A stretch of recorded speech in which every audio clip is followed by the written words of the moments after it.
2-1. Get him on side. And we're back. Ronnie, thank you for that. Very, very sharp.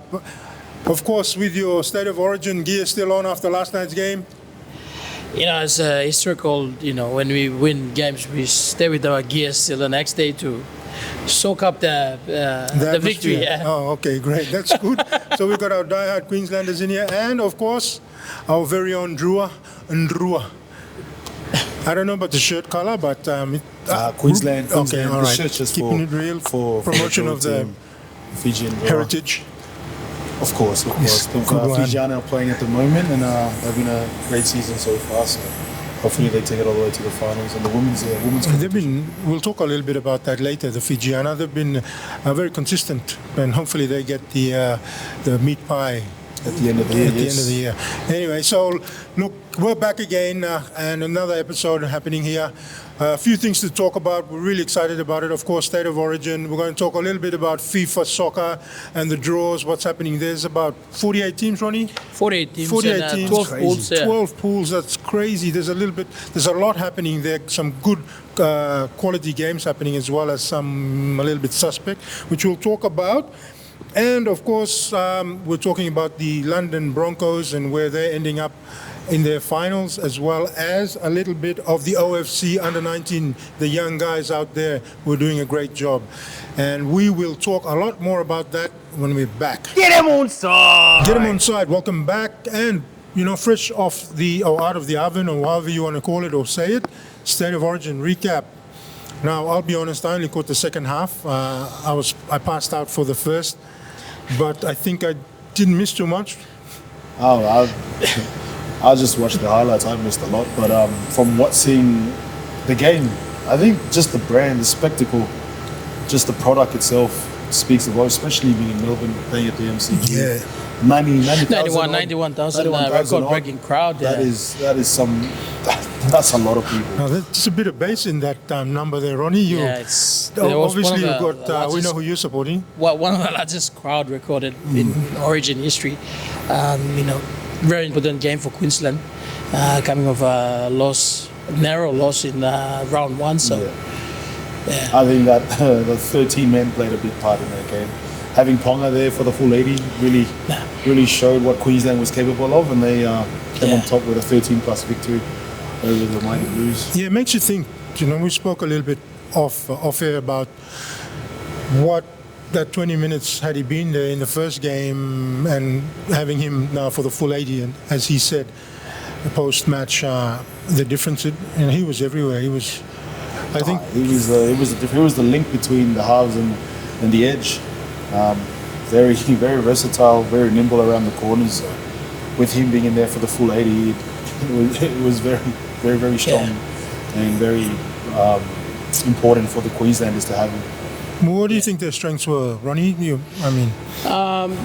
For me, I think the punch was in the middle, where I see young Platt just killing it and doing all the little things right, and now all laying the platform for all the big guns to keep rolling on and on. And I think like Ruben Kota was awesome as well. Played really well and played a lot of minutes there.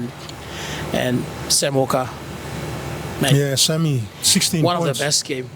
Mm-hmm. Second game in Origin hasn't missed a kick and got a man of the match. And Munster had an interview after the game. They said he probably hang his boot up and let Sam Walker to take over for the next 10 years. So they've got some good talent in the back end there. I think some young kids coming through as well. And I'm not sure if they've had the 19 State of Origin, but you got to give credit to also New South Wales for sticking around. Who do you think some of the best were from what you saw? I think Michael Mark had some good stats, did some good carries, especially out from the backfield. Mate, he's a freak of nature. He's a freak. He's going to be retiring from rugby league to join rugby union to try to get into that World Cup, Wallabies World Cup squad. But he was a big standout for me.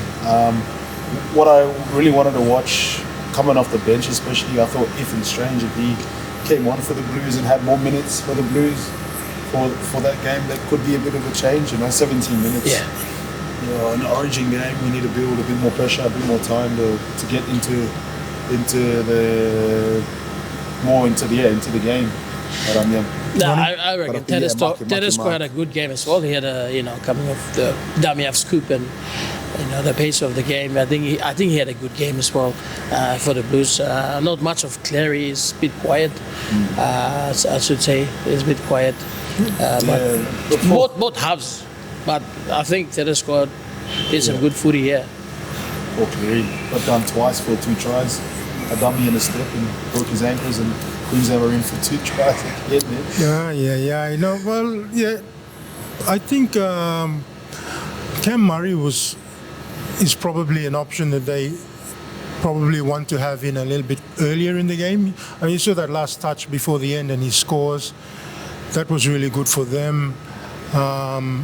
I also think that there needs to be, to your point, having the young Strange needs to be in and around the game. You see those carries to the back end. Like he's strong. He's very strong. He's a strong ball runner as well. Of the ball. So they'll probably go back and do a lot there.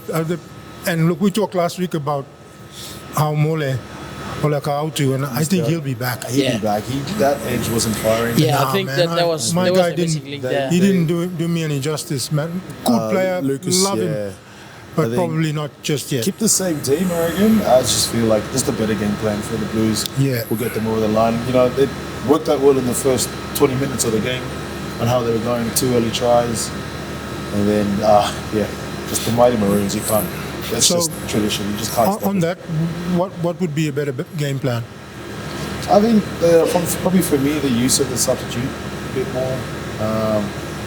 Probably giving more to game time, especially if you want that punch off the bench for big Fanua Blake coming off. He didn't play much minutes as well. Appy as well. Appy is really strong through the middle. I think Robson was probably cooked after the 50th minute. Yeah, he got through a lot of work. He could have had a breather. Had been Appy in there. Appy. You see around the rock. Underrated tacklers too. Really low center to the ground and chops really well, and that's what we need in Origin as well. I think probably the use of the bench and the rotation. I think Ethan would have started this game for me. That's probably the one change I would have. Just keep the same team and keep Moses at 18, I think, and you get someone that can run and someone that can keep more like the Queensland halves combo. Yeah. Sam Walker and Munster was superb as well. His kicking game was. He stepped up. He stepped up, money. So what? Any changes for Queensland? You think, or obviously they were good, but how can they be better? Obviously, they'll have a look at some videos and see what areas that they need to work on. But like from all department, the way I see it, like they've covered it well. And the forwards saw some backline, even Kobo from the back, all the back vibes. Kobo was probably my man of the match for that game. He was next level. No, he was just unstoppable. Yeah. The same form, we thought the game 1 form is all he carried over to game 2. And what a better way to take it to game 3 up in Suncorp. A bit clinical. They were a bit clinical yesterday. Oh, absolutely. That's for sure. And I know that they're better in for game 3, and no better place to play than Suncorp. So yeah, I think Hammer. Tampa Fuda had a good your lookalike. Yeah, Mambala. But he went a bit under the radar with how he performed. Not meaning his recognition, more like he had a killer of a game too. 2 try assists as well. 3 try assists was it? Yeah. Or 2 try assists, but yeah, I think he was outstanding too. Never seen Katoni Staggs have been stood up that many times, but Hammer did Hammer a job. time. Hammer did a job. Hammer time. So I'll pick you guys up on that. Katoni Staggs, sorry, Katoni. His tackle. Contentious. What do you think? Send off? Yeah. I think if it was rolled by. Of course, Ronnie would. For me, because it's very late. Like when you look at it's almost in the exact space was that called by the bunker as a sending? Was the ref or did the ref overrule? It was like game 1. It was the bunker. It was the bunker. It was the bunker. For yesterday, it was the bunker. Yeah. So how does that change anything with the bunker call? That's that inconsistency with the referees. Exactly. Yeah. But the interesting, everyone thought his getting his marching orders, doesn't get 10 minutes, a couple of tries in that space, but it was a very expensive one. Again, one of those contentious ones that you can never put your finger on and get it right, I guess. You're either hot or cold. Anyway. Yeah, but yeah, if there's a track record of getting hit in the head being sent off in Origin, like game one did, I think that should apply to game two as well. So. But it is what it is. It's Origin, 10 minutes in the bin, and Queensland still won. I reckon if Blues won, then it would have been like, oh, Stags should have got sent off. Yeah. You know how it is. Anyway, that's a wrap for that. It's great product, and the final game happening in Brisbane in a couple of weeks' time. 3 weeks' time, yeah. So I think it's on the, 3rd, 4th, 5th, 6th, on the 7th or 8th, somewhere around there in July. Yeah. So if you got tickets, we'll see you down there. Well, we'll see you on television down there. And that's a wrap for the moment, and we'll be back on the other side.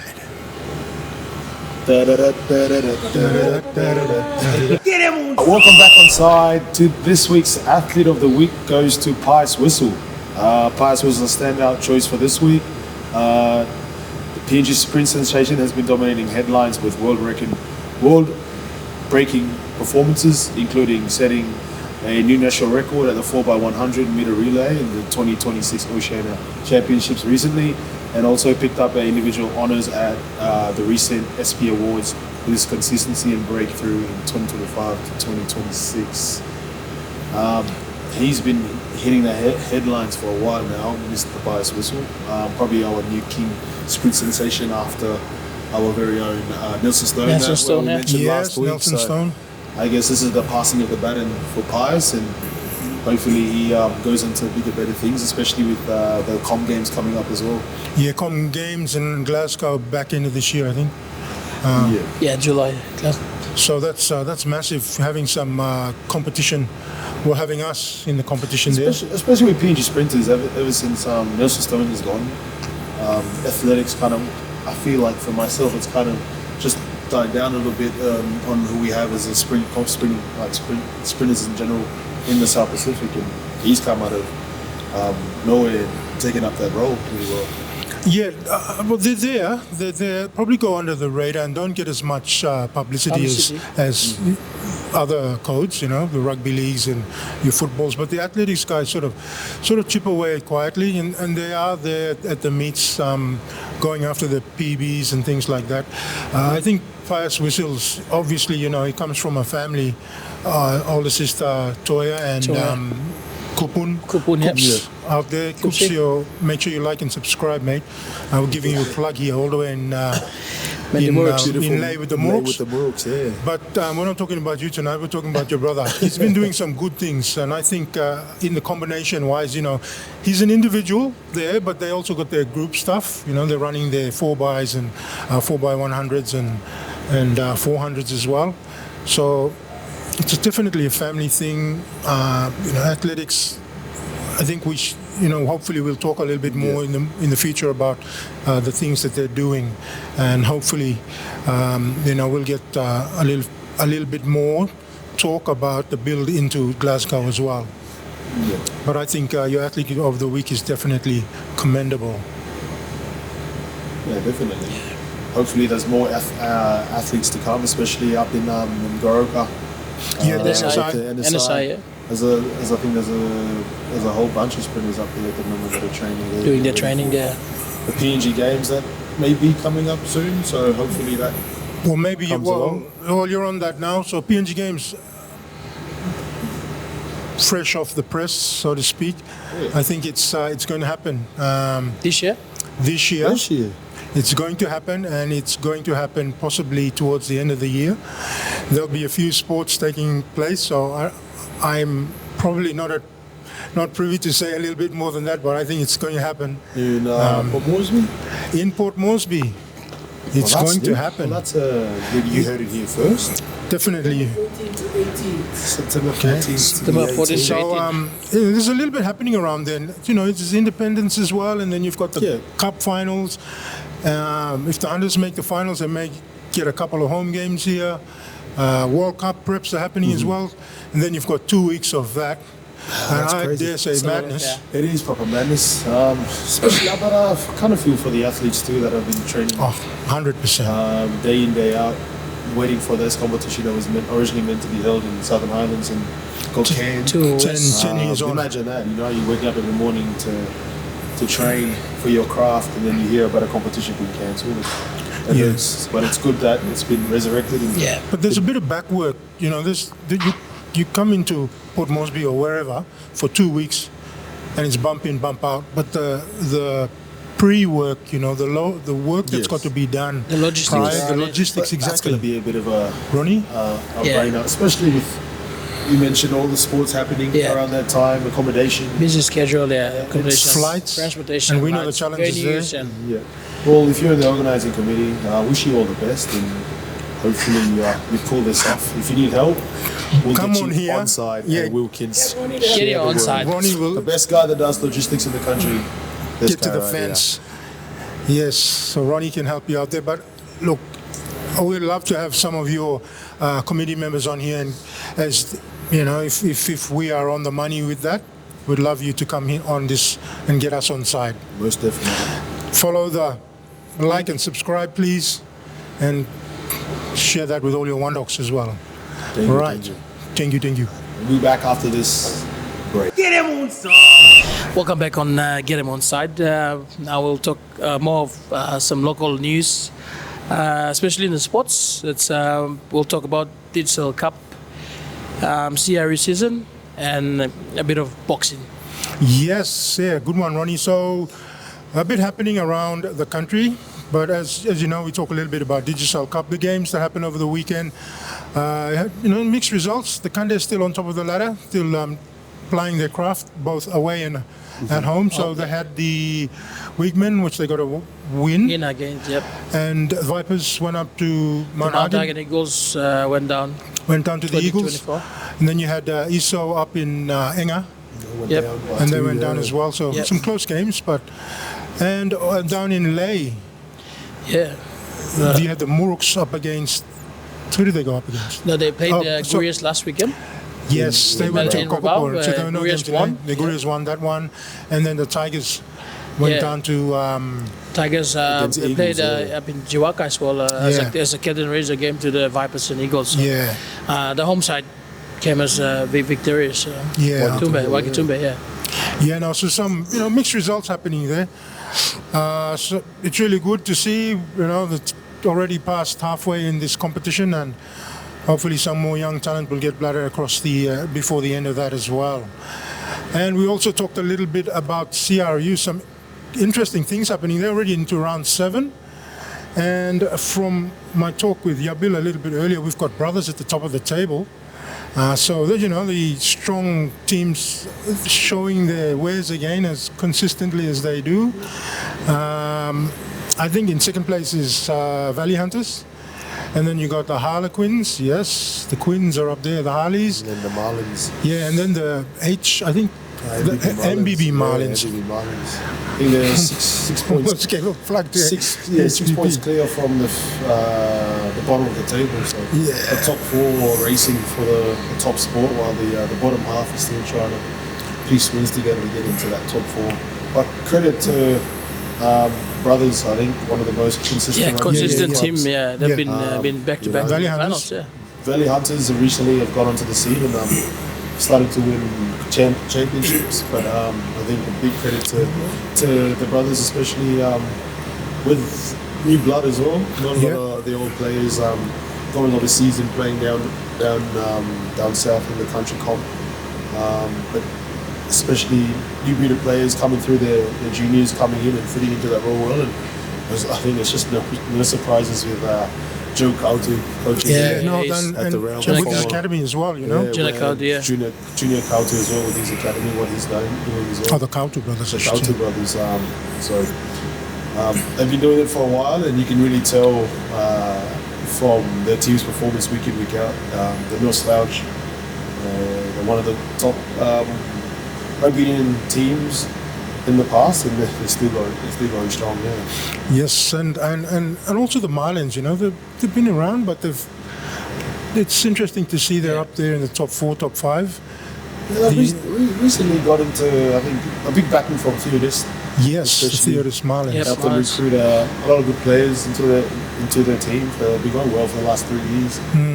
The boys from Gary, so well, they made into the semis last year and just fell short. And hopefully they have another crack this year. Yeah. Back into the finals. Yeah. We'll have to find that out with the coaches, but they're going well. Now, we're usually akin to knowing the teams like the Piggies and Yeah. obviously Wanderers. Sharks and They're floating around somewhere, a little bit of work to at do. the bottom at the ladder at the moment, but I think they're just going through that rebuild phase as well. A lot of young boys in that team. I think MBB Marlins was more of a breakaway from the Piggies team. We had a lot of boys that play for the MBB Marlins, all from Gary who all played for the Piggies, so it kind of broke off. But I think they're still rebuilding. There's some tough games on the weekends that they normally have with the top 4 teams that just come short. So I think give them a couple more games and they might have a couple of wins around the belt and it might make them push for that top 4 position. Yeah, that's good. That's good. So I think round 7's ended, heading into round 8. If you're doing nothing this weekend, head on down to Bava Park and throw some support behind CRU and all the teams that are down there, on your local teams as well. And before we go for our next break, just talk a little bit about boxing. John Ume, climbing up the ranks, going professional, doing some good things there. Yep. But, they're going to want to find the next people coming through in the amateur space, and a big plug to the NCD boxing that's happening this weekend also. All the clubs are coming out for a competition, and they'll be finding out who their next local talent is from all the clubs within. I think there's about 16 boxing clubs here in Port Moresby and all registered to the NCD boxing. So that's down at the Koki Sports Centre. If you're doing nothing this weekend, also pop on down there and give some support to the guys out there, and that's on Saturday and Sunday. We'll have a quick break and come and wrap things up here on Get 'em on side. Get him on side. Get 'em on side before we wrap things up. We're going to talk, of course, we must talk about what's happening in the football space. FIFA World Cup 26 in USA, all over the place. Not just USA, sorry. In USA, Mexico, Canada, Mexico. Canada. Yeah, lots of stories, good stories coming up. There's a little bit of dodgy ones as well, the Iraq one. What about the draw, guys? What do you guys know about the draw? It's a little bit mismatch happening here, or? A lottery draw that they've done at the start, before the start of the competition.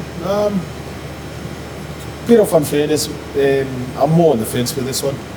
I think you get put what you put, I guess. I think this in the space. I think it's done the same way where I think they do it in sevens, Yeah. where the top teams get put at the top of the draw, and then everybody just feeds in from everyone pulling it in. And I think it's great exposure too. So you're seeing teams that are not in the top 20 playing against teams in the top 10 or top 20, and it gives them that bit of motivation and a bit of exposure and expose the athletes themselves in the competition. And you see some of the score lines too, where you're just going, those teams, those tier 1 teams should have won, and they didn't. So I think that's a big one. Croatia today, they went down, Yavil, to Germany. Germany won 5-0 against Croatia. Like, it's a bit of a blowout, but I don't reckon it really tells us. Croatia's a pretty good side. Yeah, it's a pretty good side. Yeah. Another one being the Socceroos beating Turkey. That Socceroos. It's massive. It's massive. I mean, for us, but Turkey not. Lost again to England, 4-2.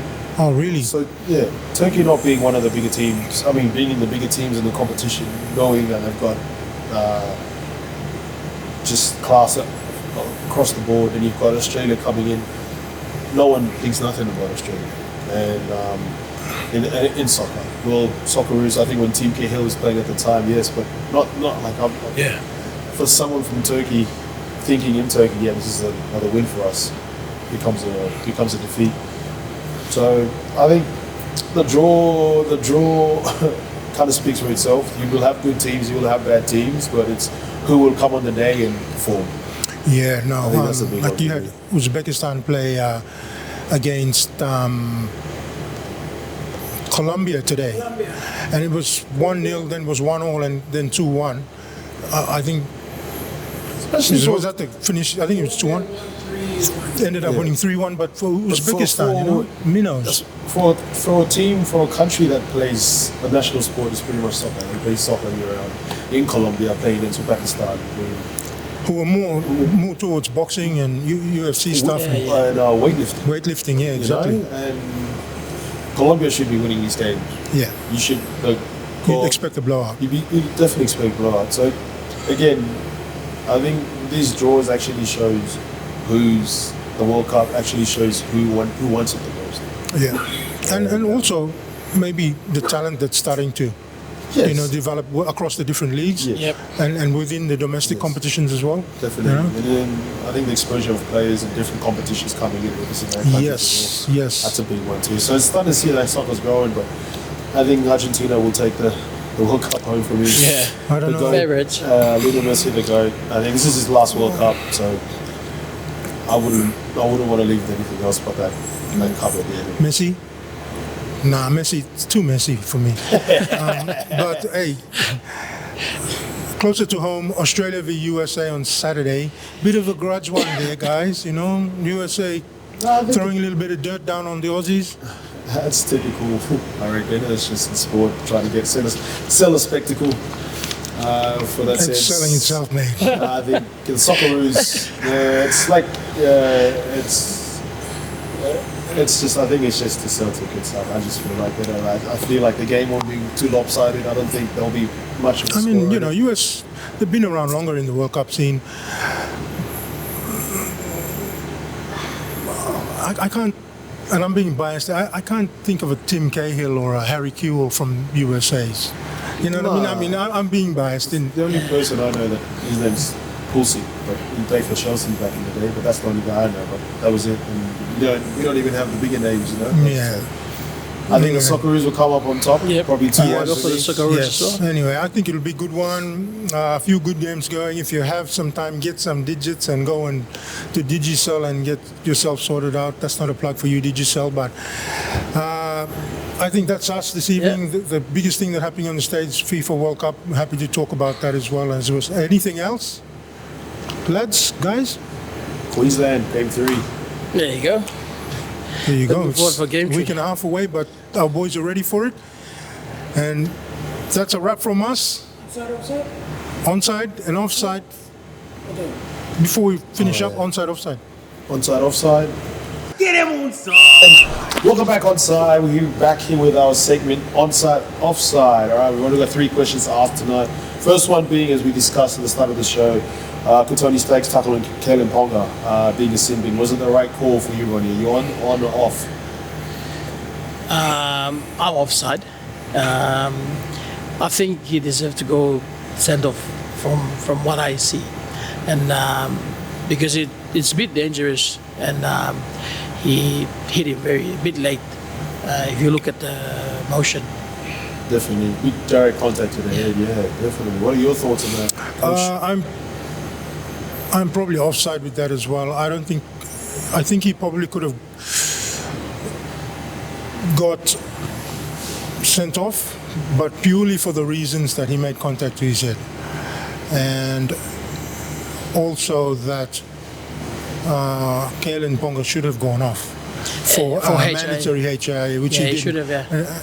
And knowing that he has a bit of history there, but just to start the process of every time you get contact to the head, the circumstances as such, send off, but from the medical standpoint, sort of doesn't make sense. A bit of contradictory there, but I think from the medical standpoint, the player in question gets sent off.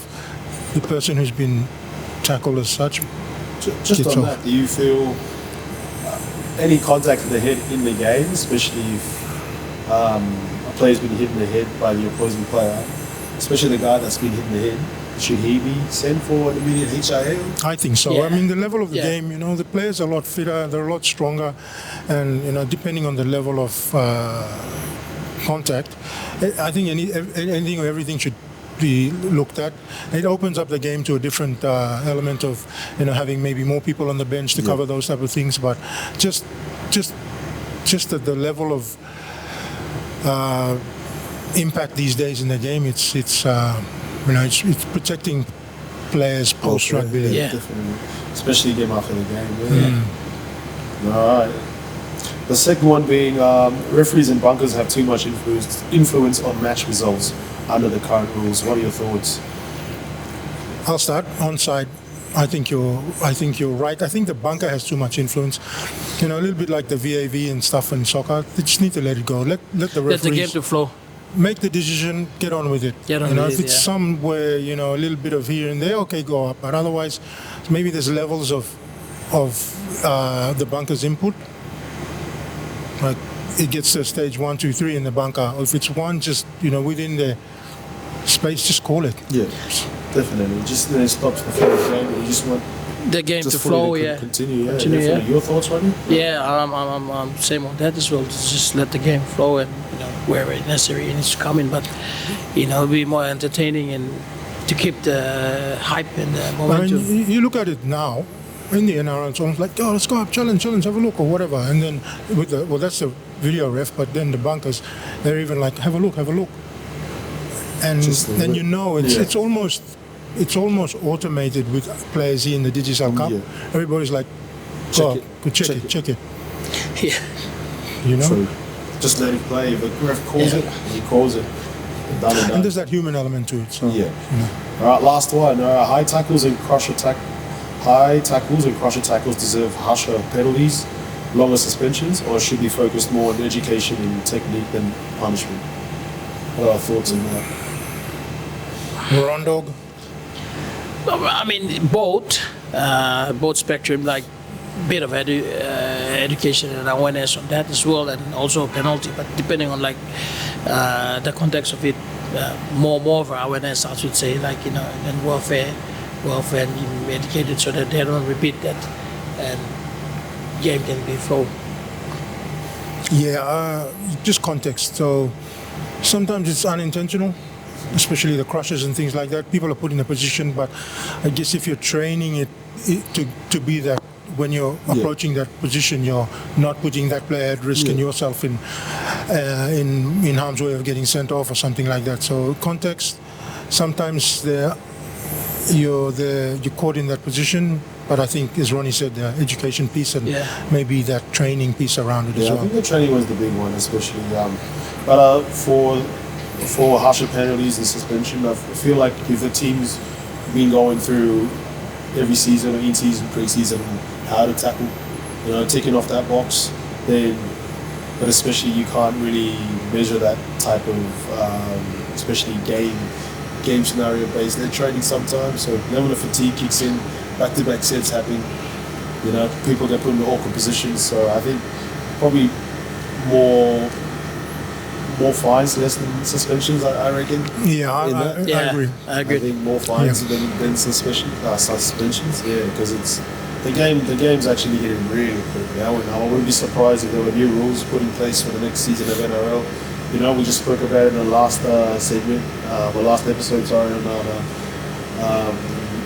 try scorers kicking after they score. So that rule's to come into play at the end of the NRL round, and if that comes into play, we just don't know what else is going to come in after that. So, but yeah, definitely education is a very big piece for the crusher tackles and the high tackles. Definitely.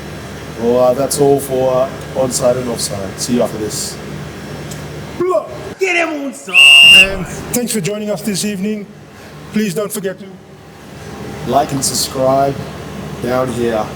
and share With your friends, your family, your uncles, people that you know, anyone that's got social media. Share it. Anything to add, Ronnie? Nah, you've said it all. Share, click the like button and share. And remember, get it on side. Okay, let's